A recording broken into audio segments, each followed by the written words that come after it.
Hey y'all, I wanted to share some thoughts with you today about having faith in the night seasons. I loved this book by Chuck and Nancy Missler about faith in the night seasons, and I'd like to read you a little definition of what the night season is.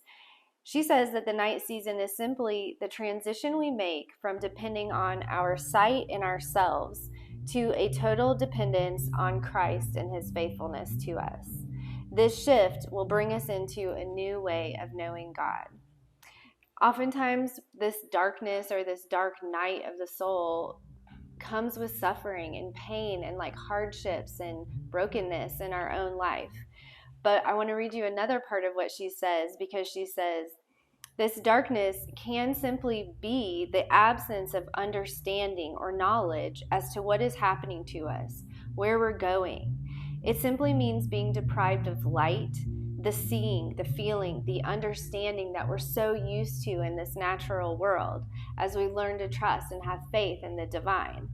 In other words, what we're unable to see through, this kind of darkness with our own natural minds, stops us from entering into beyond the veil into the supernatural with the Lord.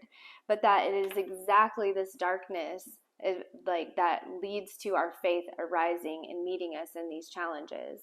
So I just want to say, if you're out there and you are going through a hard time, if you don't know what lies ahead, if you're afraid of the future, if you're wrestling with things, or if you've had loss and pain in your life, in that place, in the deep darkness, the Lord is there, and he will find a way to transition you away from what you see and what you feel, and depending on what you know to be true right here in this physical world.